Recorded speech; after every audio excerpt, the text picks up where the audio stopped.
Hello, everybody. We are back for another live recording of the Judaism Unbound podcast. This is our regular scheduled episode. So this episode will be released about 10 days from now, or exactly 10 days from now, a week from this coming Friday. I have no idea what that date is, but those of you who are watching now live are getting a sneak preview. So we welcome you.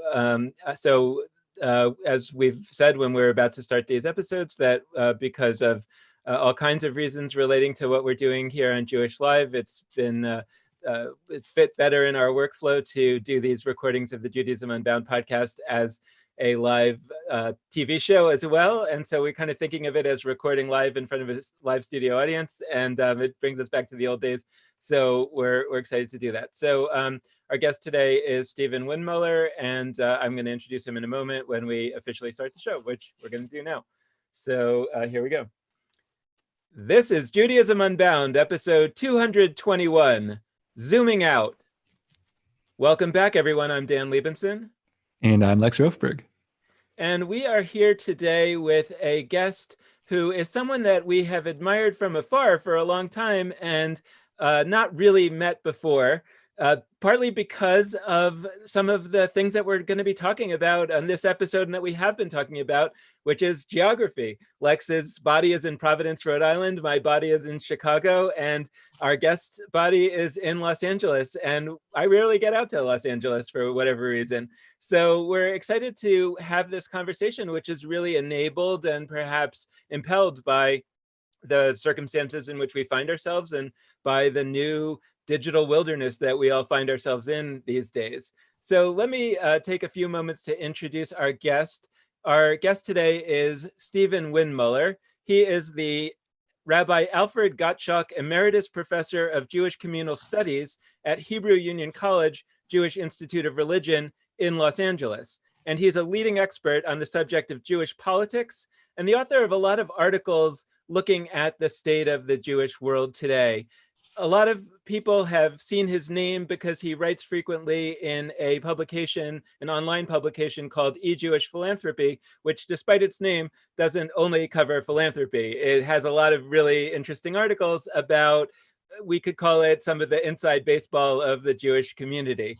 And Stephen writes there frequently, and a lot of times I find myself agreeing with it.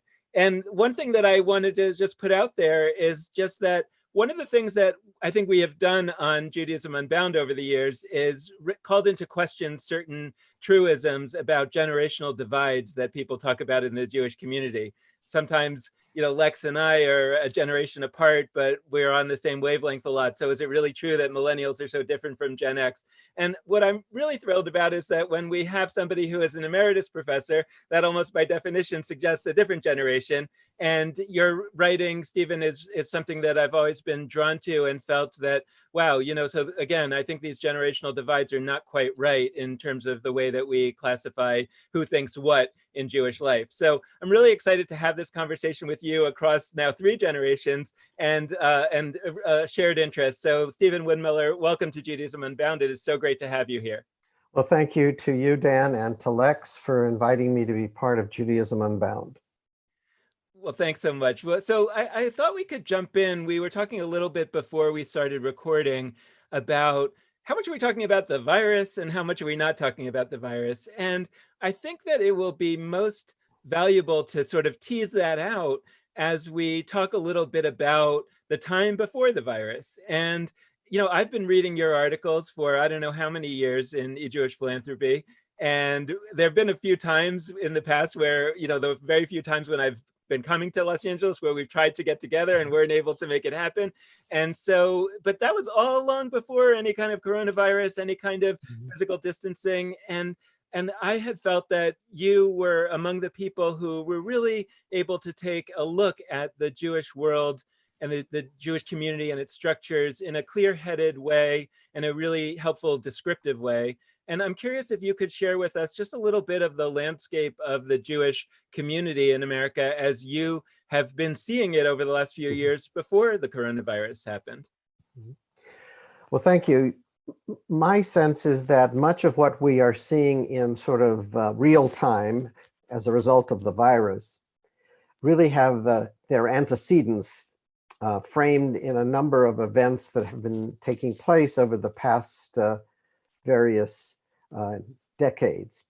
For example, I honestly believe that the 2008 recession created a good deal of the momentum for the changes we have already begun to see, and would trigger a number of new behaviors or responses to how the Jewish community would ultimately be organized and reprioritized.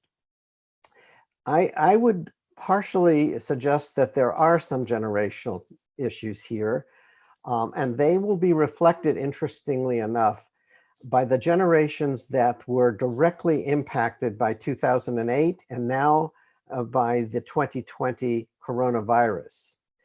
I believe that younger American Jews, similar to their probably grandparents and in some cases great-grandparents, were impacted by the 1929 stock market collapse and the Great Recession that followed. There are very distinctive behaviors associated with the generations that came after the 1929 events. And I am making a supposition that some of that behavior or those types of behaviors, both in economic terms, in organizing and affiliation realities, will also be seen in the context of the events we are now living with. The second factor is that the demographics of the Jewish community have suggested for some period of time that we have infrastructures far larger and far more mature, if you wish, than what we are able actually to afford and to benefit. So that part of the downsizing and the sort of culture of merger and collaboration that we both see now and that we began to see already in 2008 are reflective of the demographics of a Jewish community that is smaller, older, and in some measure has also changed as a result of the generational shifts that I spoke about earlier. Do you think, I have sometimes talked about the idea that what we're looking at, well, and again, I'm talking right now what we have been looking at up till this point, before the coronavirus, that there's a way to understand, and I think this is what you're saying, there's a way to understand the Jewish community that we kind of know from the early 21st century as being the product of a bubble that happened perhaps in the mid 20th century, in the 60s, 70s, 80s, that essentially the Jewish institutions were overbuilt because of a set of demographic circumstances, such as moving out to the suburbs and Jews not being so socially welcomed. And so there would then be built all these JCCs and all these synagogues and other kinds of entities that were really there to help Jews find places to be socially. And as soon as that changed and Jews were more welcome socially in other places, they didn't need all that much anymore. It doesn't mean they didn't need any, but they didn't need as many anymore. And so that there was just a sense that maybe what we're starting to experience is kind of a right sizing as opposed to some kind of tragedy of disaffiliation. I think, Dan, you're correct. And I think we can look at the Jewish communal development in three sort of historic phases. Certainly from 1880 to 1920, during the mass immigration into the United States of 1 million Jews from primarily Eastern Europe, we saw the creation of what we would all describe as legacy institutions, those core denominational, cultural, religious, human service delivery institutions that defined the American Jewish scene from the 1920s moving forward. These institutions, as you correctly point out, were adjusted or adapted to the events surrounding the end of the Second World War, the emergence of the State of Israel, and the development of a generation of Jews. I sometimes like to describe the sort of the greatest generation of Jewish leaders and institutional creators who sort of reinvented that model to serve the Jewish community around, as Jonathan Wucher would have described, a kind of political frame of memorializing the Holocaust, defending and protecting Israel, and ensuring the American dream, the American story, is fully vetted. And that period of the post-Second World War era is really defining that. The third phase of this comes roughly in the mid-1980s. I think some of the energy and focus on Israel that had been prime from 1967 to 1982, and I point 1982 as important because it was the Peace for Galilee campaign that really created pushback here in the United States and elsewhere in the diaspora.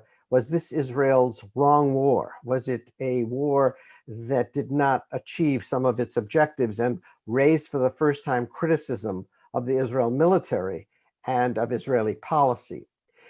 And that was, in a sense, joined by the "Who is a Jew" crisis in Israel, and by a variety of other issues that began to reframe how the Jewish community in the United States would organize itself, with the evolution from 1985 on of the emergence of so many single issue, institutionally created organizations such as Mazon, the Jewish Response to Hunger, or the Jewish Republican Coalition, or American Jewish World Service. By the way, all three of which were created in 1985. But since 1985, the hundreds of sort of new single issue institutions led and funded and supported by Jewish foundations, by Jewish donors, who saw the need to create alternative ways for younger Jews possibly to find expression and meaning and connection to communal and Jewish religious practice and to the state of Israel. So these three generational or three patterns of evolution have brought us to the 21st century with this sort of mega system of community organizing and advocacy and religious expression. I guess my question is, how might you describe? I think that I would tend to describe certain things in a somewhat ungenerous way, and I wonder if you would share my ungenerous framing, or perhaps have a more generous way to look at it. I think about, for example, the great expansion of the number of Jewish institutions in that mid-century after the Second World War period, and that there was a sense that the condition of the Jews is changing, meaning they're moving out to the suburbs, and there were also other traumas, and but there was also that kind of change in circumstances where they were moving into a new location.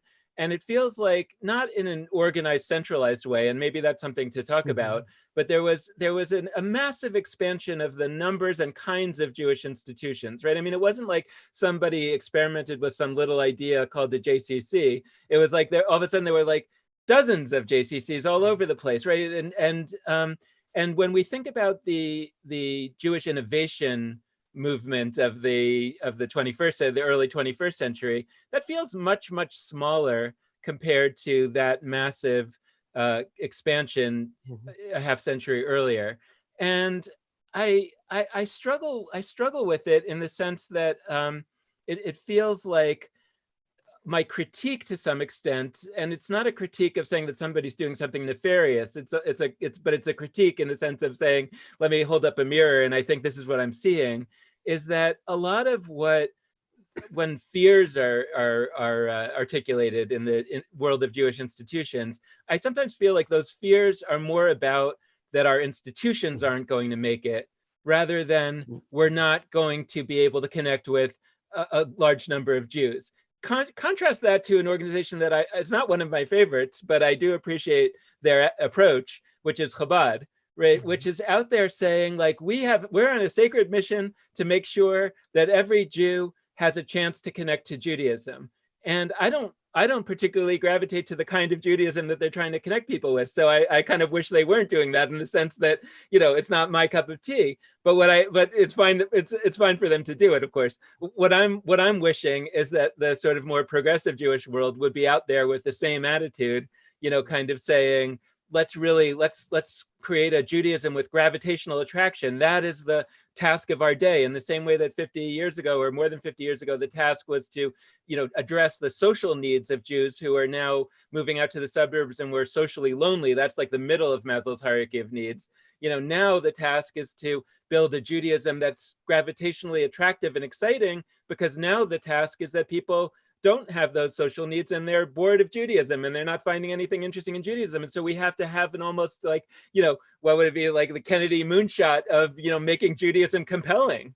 And it just doesn't feel like that's what's driving the decision making of the Jewish community. It feels that it's much more about an economic fear of loss than the risk of a squandered opportunity of gain. Yeah, I think, Dan, that there's a lot of good wisdom in your thinking here. My sense that what has happened is that there was a formal order to the development of Jewish life in the post-war era.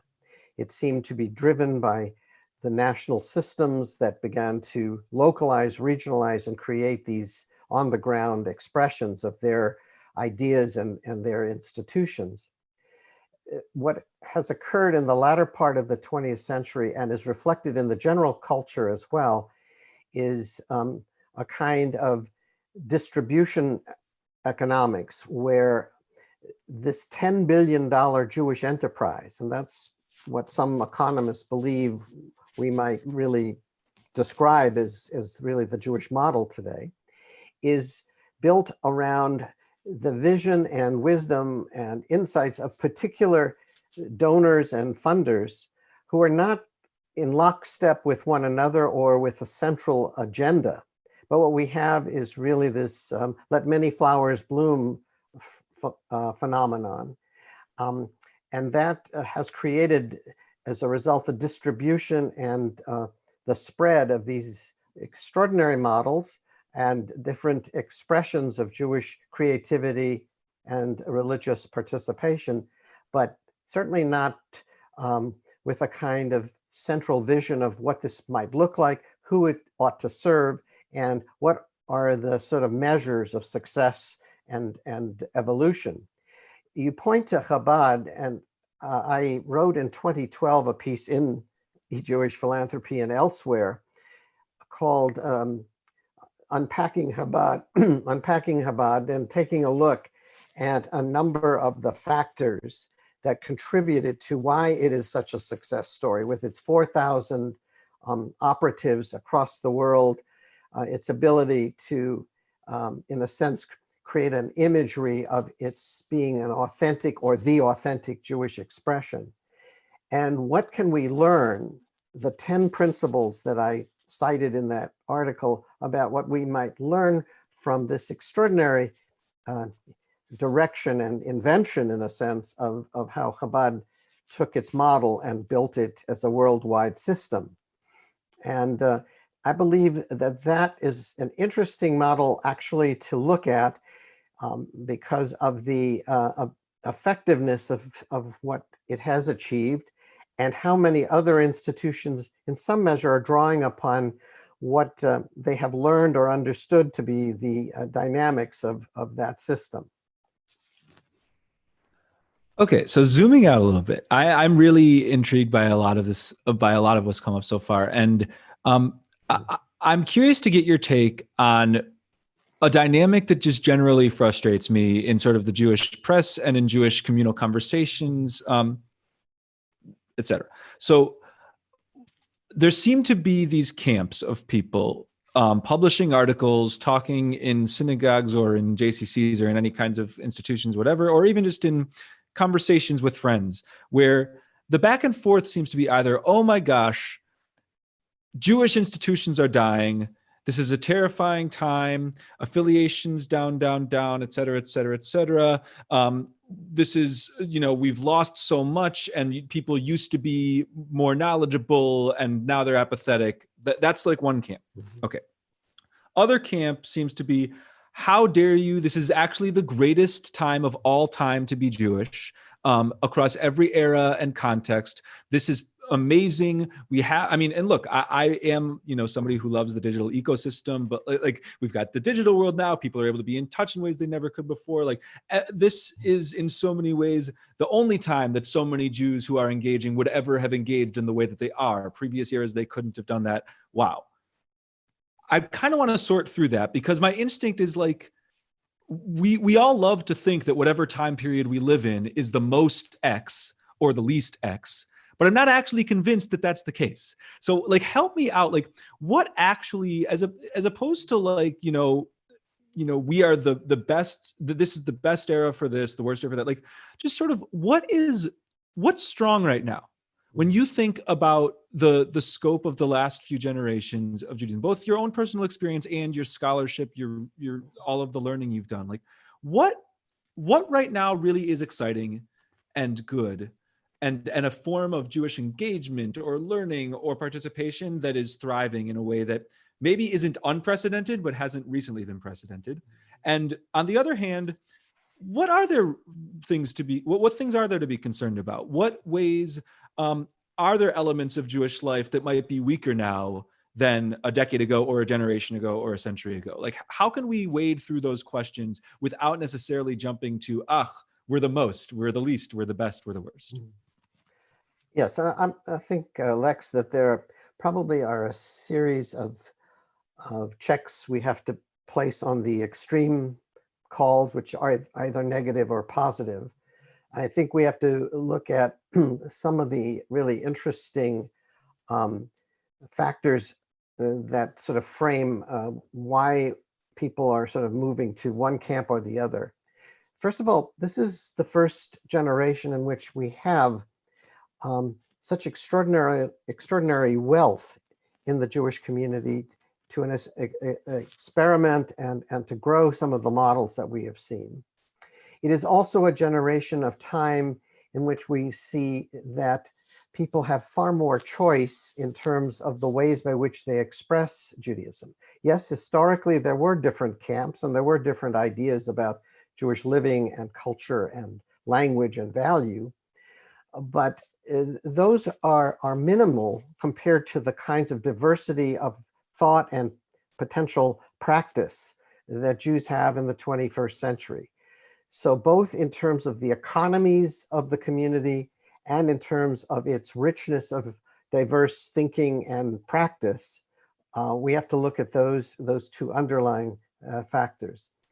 I also believe that there are folks who have become so ideologically driven and rigid in their particular perspective that anything that deviates from their particular norms or sense of this is the Jewish way, they have created some real barriers to, in a sense, allowing for a richer and even more distribution, if you wish, of this model of building community.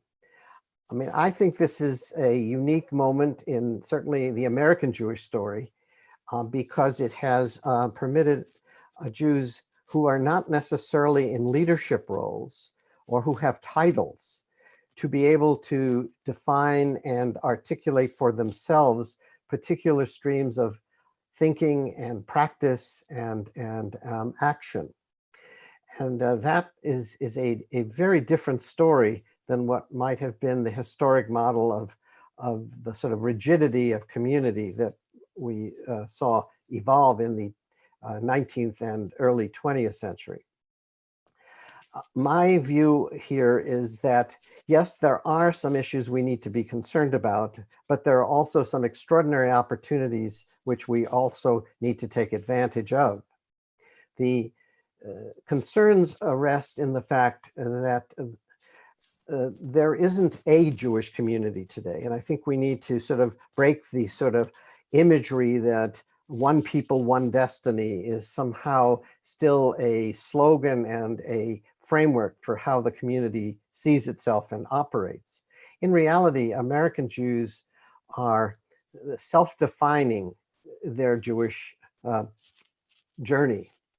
And the second reality is that there are the resources available to sort of permit and generate these sort of different expressions.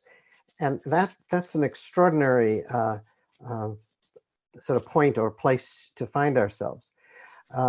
I do worry that intermarriage, levels of assimilation, issues associated with misreading or misunderstanding this diversity of community or communities has led some American Jews to sort of create an orthodoxy of expectation and expression. If you're not within this camp, should you or should you not be defined as Jewish or Jewishly committed?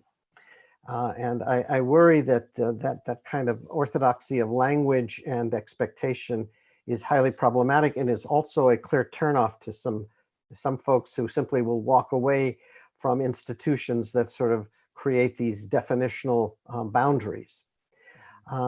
So I think we do face some of these larger issues of being now fourth and fifth generation American, and that by the definition of who we are as Americans suggests we carry multiple identities. And our Jewish soul, our Jewish piece, is but one of the several identity packages that I think American Jews are today blessed to own. And we have to sort of understand those realities up against this maturing or changing of generations and culture. Yeah. I'd love to dive a little deeper into what you brought up around folks, not just those who are, quote unquote leaders, not just those who have titles, and how this is a moment where not just those at the helm of institutions with, whatever CEO or whatever, executive director titles are able to have a really significant impact. And I'm curious about this in a few ways. One, I think it actually ties to what I said before about how this isn't the only moment in history where that's been the case. I mean, one of my favorite moments of the podcast that we've reflected on a number of times is when Jonathan Sarnath spoke about how for the first over 150 years of American Jewish history, there was not a single rabbi who lived on American soil. So by definition, everything that was happening was not by a rabbi. It was not by the kind of authority figure we're at least used to thinking of. And that stuck with me. So it's not the first time that people who aren't rabbis, who aren't CEOs, who aren't in the center are able to have a significant impact. But because of things like the digital world, because of just, a variety of societal factors, I think it is exciting that this moment is one where such folks are creating Jewish communities for themselves, for ones they love, creating new approaches to Judaism entirely. I mean, there's a variety of institutions, folks that have arisen from the people that I'm describing. So I guess what I would love to hear from you is just a little more about that. Like, what is happening with some of these dynamics whereby people who aren't just at the center, people who don't have, graduate degrees in Jewish studies, Jewish education, rabbi, cantor, what's happening that is allowing them to play a sufficient role? And I guess I'll add, like, to the extent that there are still obstacles, hurdles, barriers that are setting sort of a ceiling on what those people are able to achieve, how might we conceptualize those, and how might we approach that? I think part of the response here is actually the changing character of Jewish professionals and of rabbis in particular. In light of the sort of individuality of American Judaism, we are seeing today a fourth of the American liberal rabbinic world, that is conservative, reform, reconstructionist rabbis, playing roles outside of the American synagogue. And that number will continue to expand as they become chaplains and teachers, as they take on roles in the nonprofit sector, in community and civic organizations, as they play roles in other settings. Because the Jewish world itself, on the definitions that we've been talking about, have so rapidly and rather radically changed. Jewish professionals are in fact reflective of some of those same patterns in terms of the sort of work life or career paths of what the American rabbinate or the American Jewish professional will symbolize.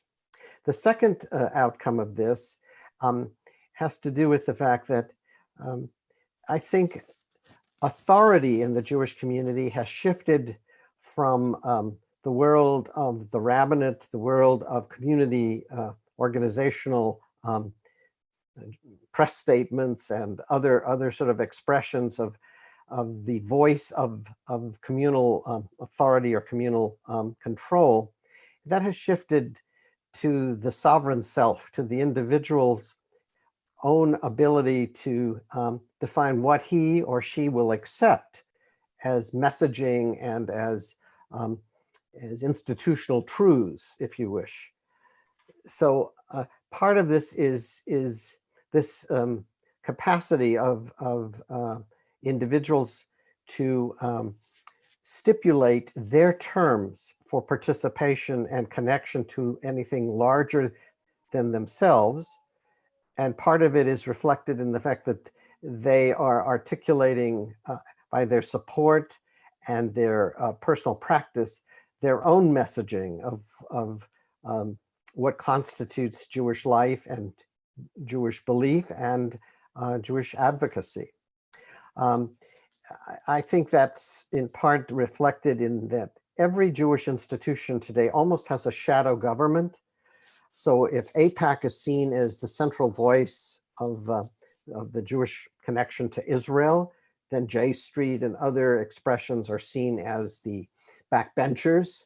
And I think we see some of those same parallels or behaviors elsewhere in our system, as even in the denominational Jewish world and religious expression, you have the affiliated with the formal systems of the Reform, Conservative, Reconstructionist, and Orthodox worlds. And then you have this array of unaffiliated, independent institutions and minyanim that are expressing themselves on their terms, extracting from the institutions and the denominations maybe elements of what they like, but are picking and choosing the ways by which they participate.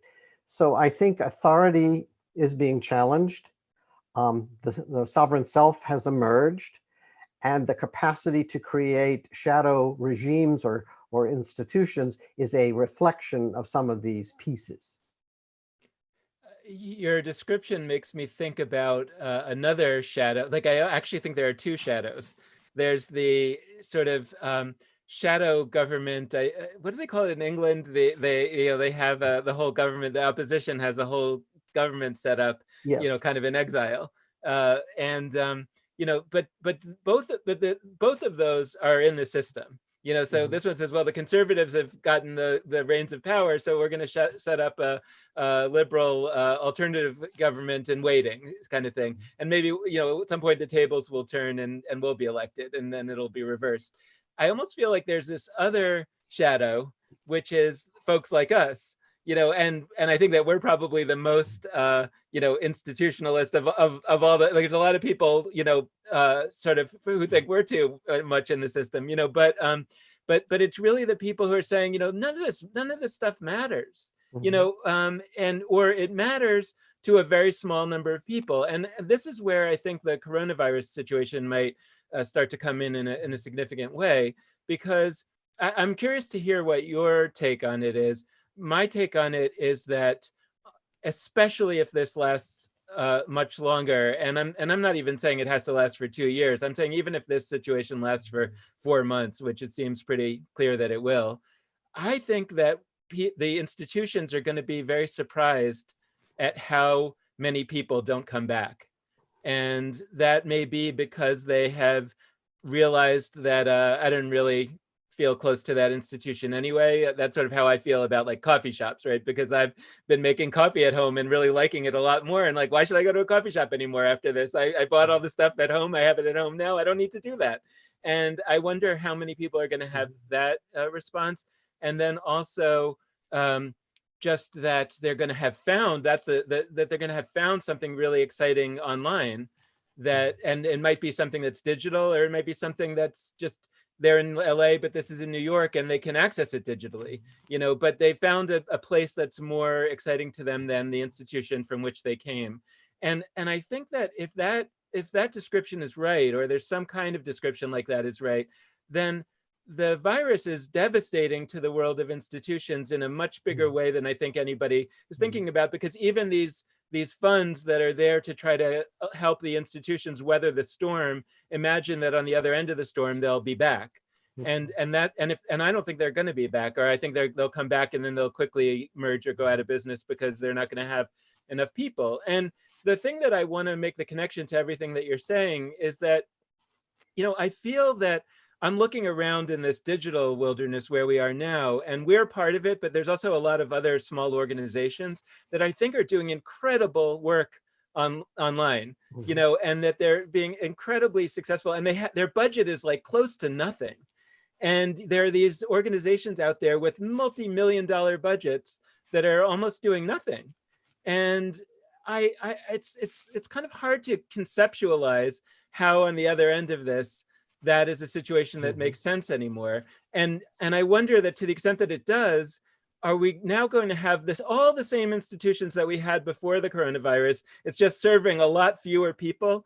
And at what point is somebody, whether it's funders or somebody else, going to say, like, this doesn't make sense anymore? Like, we actually are in a situation again, like the 60s and 70s, where there's a massive, or even think about the Russian migration, or these massive movements that at some point they're massive enough where somebody says, hey, you know what, we have to do something in a massive way. And we're going to have to reorient the entire way that all of our resources are deployed, because the way that they have been deployed just makes no sense. And I guess I'm wondering, again, I'm saying it in a kind of extreme and ungenerous way, but I'm curious if you could help us, from the perspective of a political scientist, of somebody who really, looks at these trends, to say, like, am I wrong? And there's actually another way to look at it, or am I right? Maybe saying it a little too extremely, but help me, put a little bit of academic meat on these bones. Dan, I think there are a couple of sort of larger questions associated with your observations. The first is there is an existing debate currently going on, not just in the Jewish world, but in the sort of the social science world, of whether this type of moment will generate or regenerate the idea of community. I mean, where Robert Putnam in the 1990s talked to us about bowling alone and the disengagement of community and of the civic order. There's an argument today that we may see the rebirth of community. Now, in what shape and form may tie into some of your observations about institutions and their status. We'll come back to that in a moment. The other interesting conversation is about religious revivalism.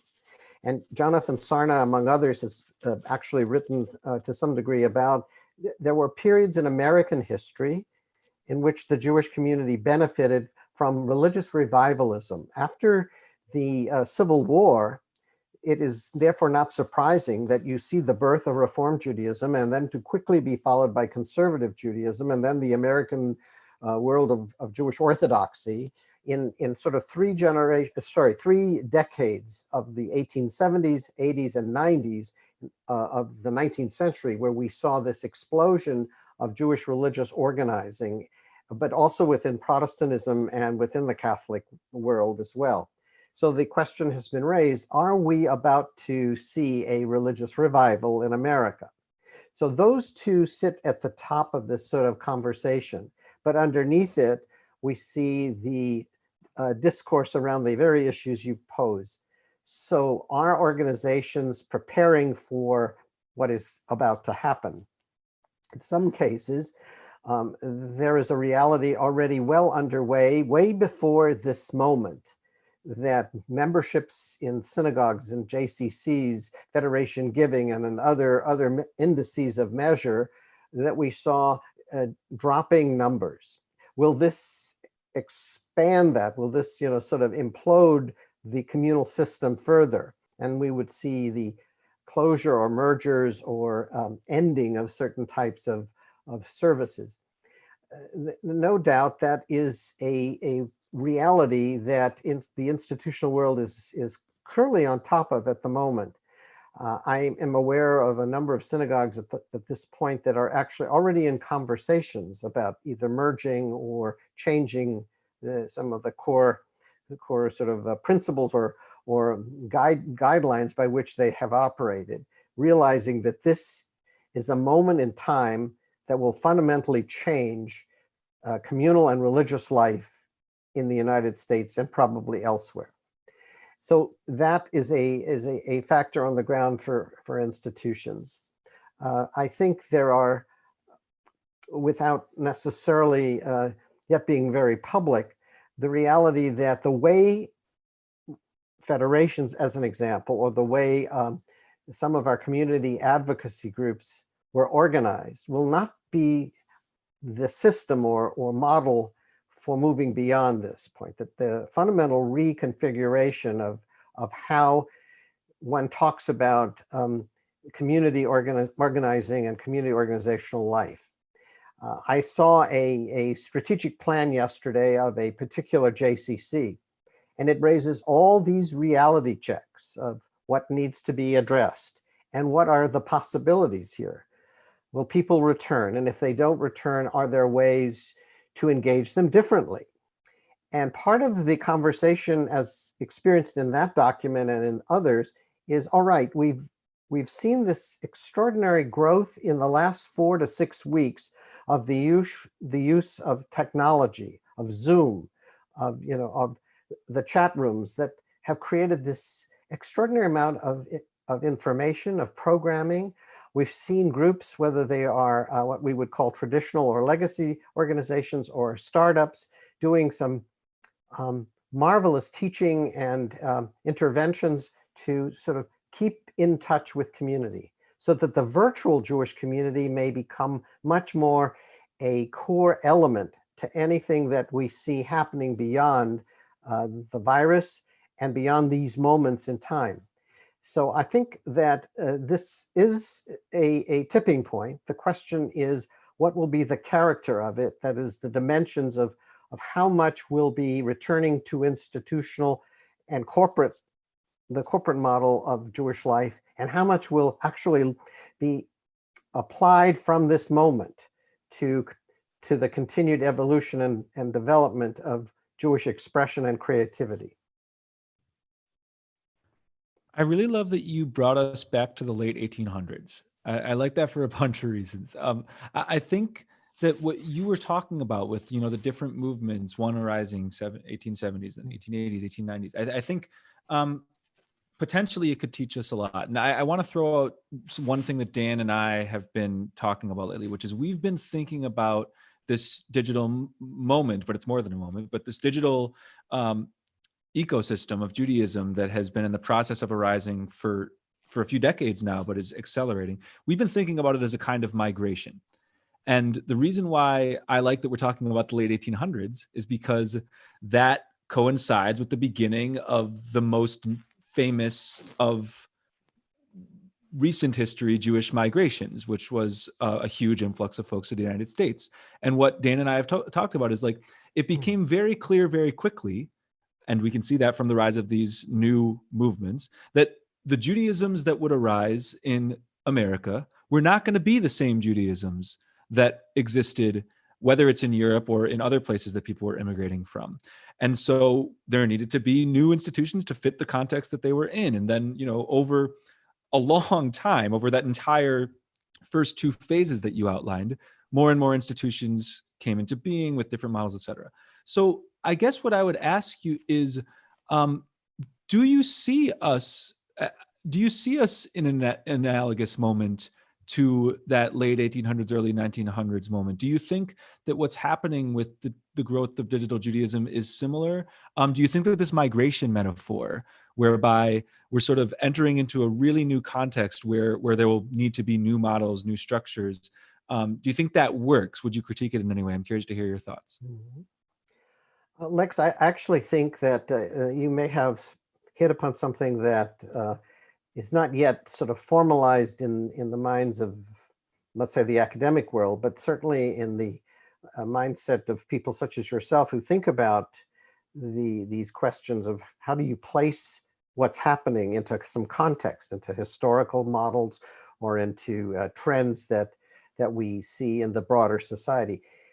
And I'm not certain we can call the shot today, meaning that we can say this is definitively the moment of either a new wave or a kind of immigration or migration status. But I think there are maybe four sort of elements we have to look at that will help shape some of the ideas that you're at least thinking about, and that may have some cachet or value to thinking and playing upon. The first of these four is certainly anti-Semitism. I think we need to understand what it is today, how it is impacting Jewish life, how it impacts the culture and social life of the society, because the sort of the politics of hate has become, unfortunately, a deeply ingrained sort of practice or pattern we see in daily discourse, and that has to be troubling. And what is the impact, specific impact on anti-Semitism on Jews and how Jews respond? Or do they migrate? Do they feel that they're uncomfortable living in a society in which the Pittsburghs, the Charlottesvilles, the Poways, or other such sort of moments are increasingly becoming a kind of mantra of social behavior or social ideas? The second principle here is technology. So do we become worshipers or practitioners totally around the new technologies, as seeing this is sort of the gateway to new Jewish expression? Or is it simply a piece of a much larger picture of really changing values, practices, priorities that people have initiated? The third element has to do with economy. I think that we will be in a very different economy as an outgrowth of this expression or experience. And we have to understand what that may be telling us in terms of whether or not what we have seen over the last 10 years with millennials in terms of their inability to really break into the marketplace as fully and as completely as their parents' generation, and to have the kind of income streams that would keep them in a sense as competitive as generations before them. And will that change the sort of luster of the United States and its promise of being the golden Medina to be potentially a problem for new generations who are going to be trying to figure out the American economic picture? And the fourth of these streams is sociological. The reality that we are a very divided class society, the very well-to-do, including a significant number of American Jews, and a society of have-nots, also including a number of Jews, especially coming out of this experience, who will have seen some of their valued capacity as producers and as owners and as resource people diminished by the economy's devastation on professional classes, on small business, on the nonprofit sector, and what that will do to change choices that people make in terms of affiliation, participation, and engagement, because they will have fewer resources and dollars to distribute to the economy of the third sector, the nonprofit and religious worlds. So these ideas, as large as they are, but as significant as they are, may be the definers of what we see coming out of the coronavirus: technology, the social and economic realities, and the impact of anti-Semitism. Maybe in our closing minutes, I could just ask you to spin that forward a little bit in terms of implications for whoever you want to talk about. But I'm thinking about the professional class of the Jewish professional class today, particularly thinking about rabbis as one example. But I'm thinking about migrations, which are often turn out to be a net positive for the lower class people who migrate. But there may be reasons like anti-Semitism that, for example, Russian doctors might immigrate to the United States, but they can't be a doctor anymore. And they can't, I don't know if they made that much money in Russia when they were a doctor, but they had more prestige. But here they are making maybe less money and certainly less prestige. And I'm thinking about those, that's a negative reason. I'm also thinking about the early days of the state of Israel when there were people making aliyah for ideological reasons. And there too, a doctor might have ended up as a farm hand at the kibbutz, and that there are times in migrations where the professional class of the previous landscape can't continue in those roles. And I guess I'm thinking about that there are tough realities here. And we've been talking about the book Good to Great and the idea of the Stockdale idea that you have to confront the brutal facts of reality and still retain hope. But I guess I'm asking, like, it seems pretty clear to me that we can't retain the number of organizations that we've had, which means there'll be fewer jobs at high paying salaries. And even within those jobs, I wonder if they'll be able to continue to pay high paying salaries. And, I work in this sector of the Jewish economy that pays extremely low salaries, but we have a lot of fun, and we feel like we're really doing that early foundation laying. But I wish that I could kind of recruit some folks from the rabbinate to come over and work over here, but we can't pay them a shadow of what they're making over there. And so the question, I guess, is what do you see in terms of the reorientation of the Jewish economy, so to speak, in terms of people and in terms of how what will happen? Well, obviously, we don't have enough data to make concrete observations or projections. We will have actually a couple of interesting studies of this period. It turns out that the Pew study on the American Jewish community is underway now. That is, as you will recall, the 2013 Pew report was profoundly important to our community, and there is a second one now in the field, in play. And we may learn a great deal of data from people's reactions and perceptions about themselves, the community, and Jewish life, and the economy, in a sense, from that. The second will be that November of 2020 certainly will be a testing ground to see how Americans in general and Jews in particular are coming out of this experience and what that is going to reflect in the political choices we make. And that's beyond the presidency. It involves city and state officials.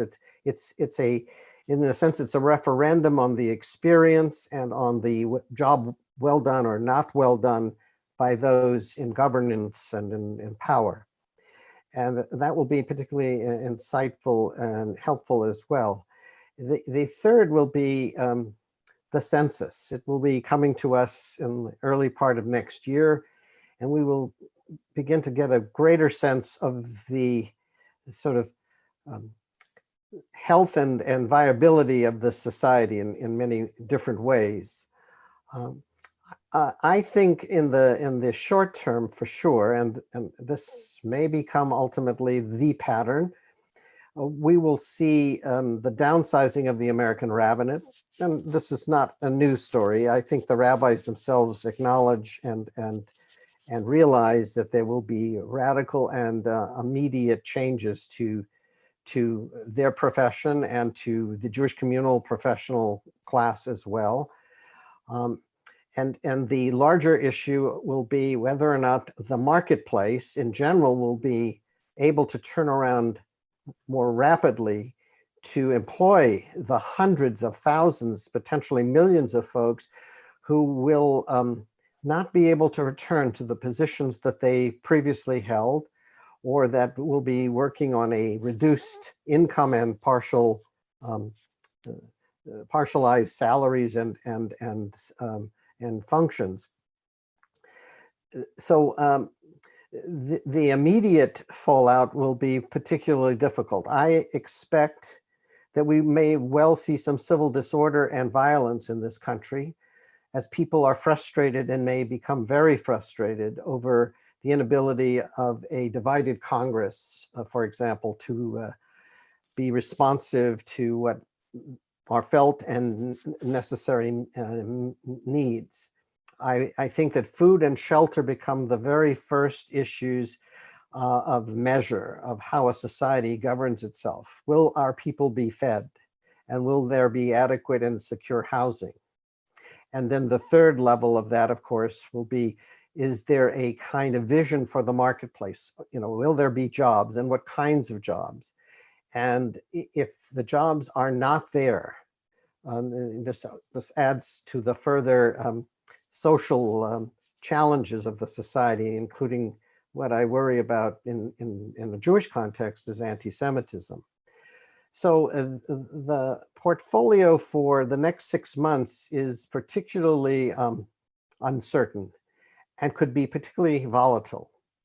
And I think that we will be measured, that is, the society will be measured, not so much by how well we did during the coronavirus, but how well we help our society. And in the case of our conversation at this time, really about how the Jewish community is able to help itself and to prepare itself for the steps that will be necessary to sort of move through this without a huge amount of disruption, and allow for people to find ways to reconnect and to grow their Jewish involvement, and for professionals to be held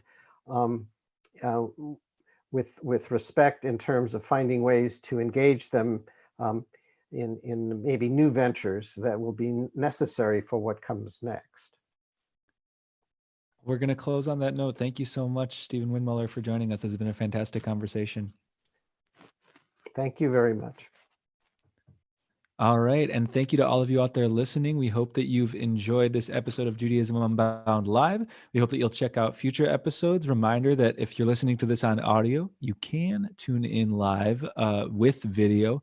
And you can do that at the jewishlive.org website or on our Facebook page, which is just Jewish Live, all one word.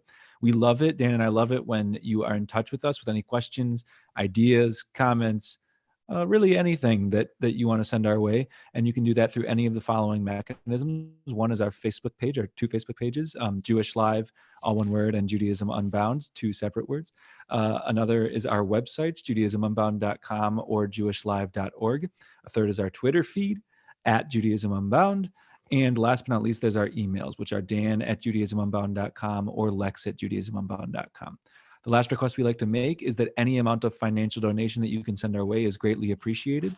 And you can do that via jewishlive.org/donate or JudaismUnbound.com/donate. So thank you so much for listening. And with that, this has been Judaism